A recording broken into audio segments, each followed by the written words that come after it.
Disneyland bringing back a memorable fireworks show, a Halloween Horror Nights little update, Knott's Berry Farm being amazing for the summer, and Six Flags on fire, literally. So this week's episode of Conquering Theme Parks, let's conquer all of these parks.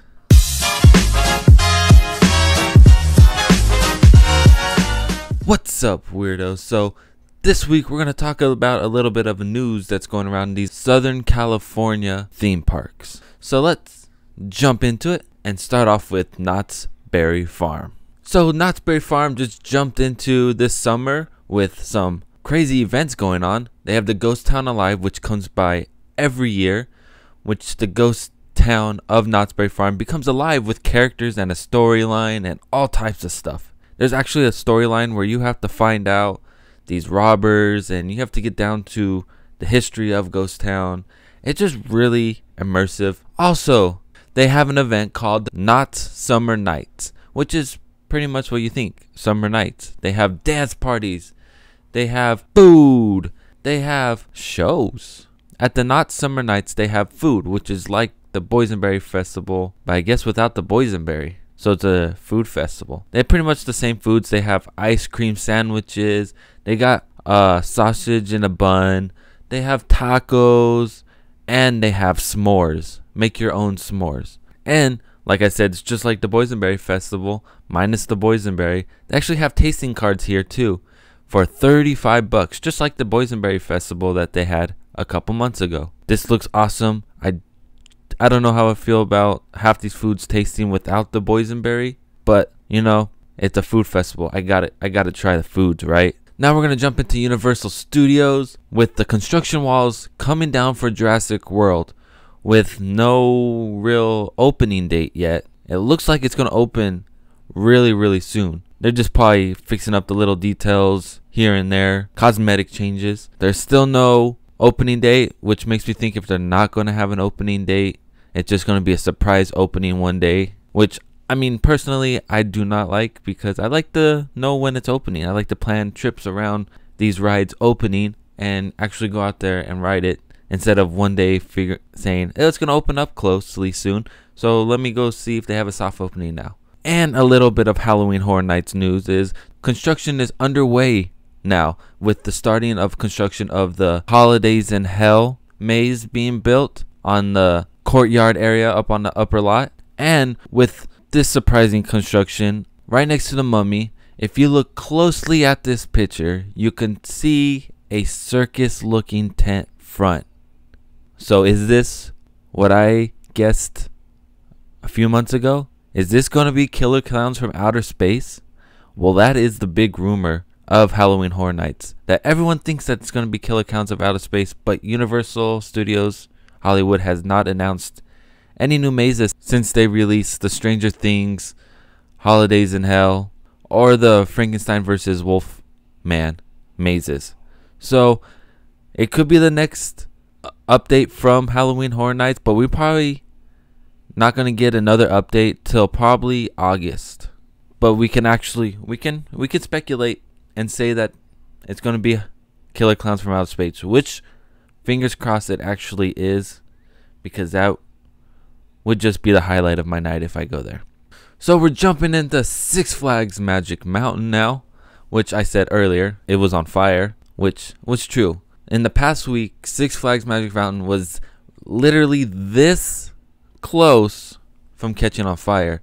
It was just across the street from Six Flags Magic Mountain, to the point where they had to evacuate everyone from the park. And actually, I heard people were actually stuck on the roadways because all the roadways were blocked off because of the fire.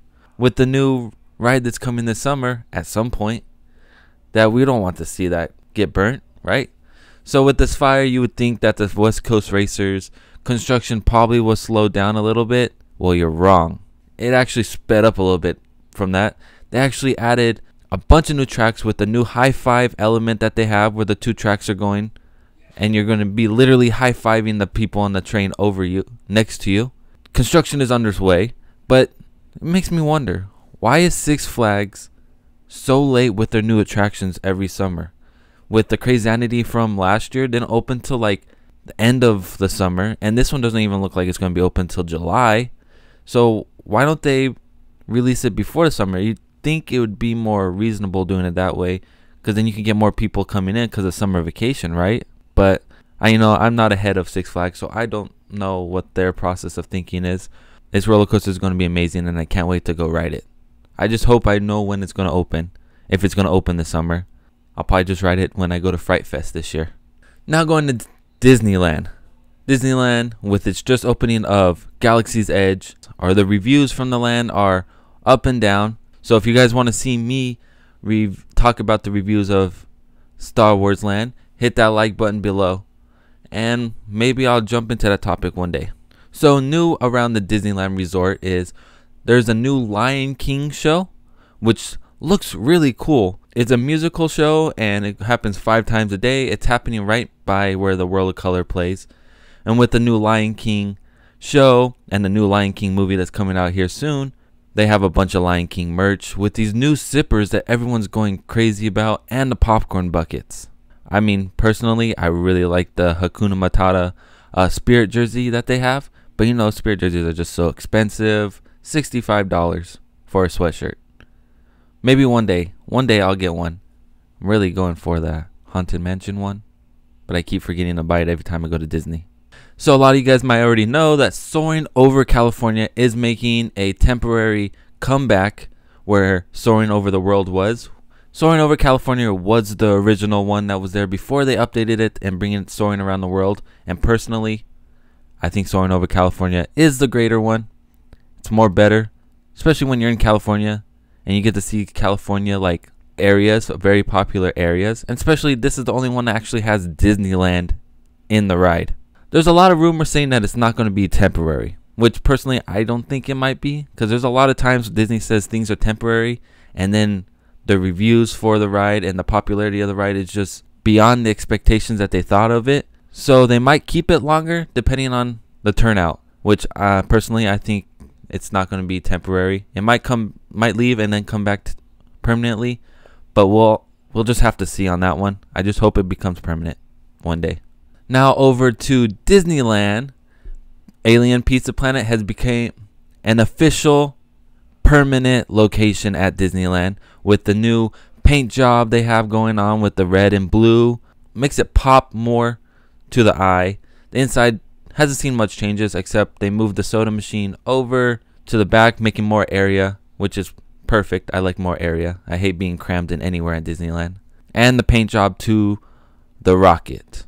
So let's talk a little bit more about Disneyland. When Star Wars Galaxy's Edge opened up, everyone thought Disneyland was going to be this busy. You're going to see 3-4 hour long lines for like rides like Haunted Mansion. With the blackout dates that they gave for all cast members, all annual passes, and peak day prices for the park, Disneyland was dead.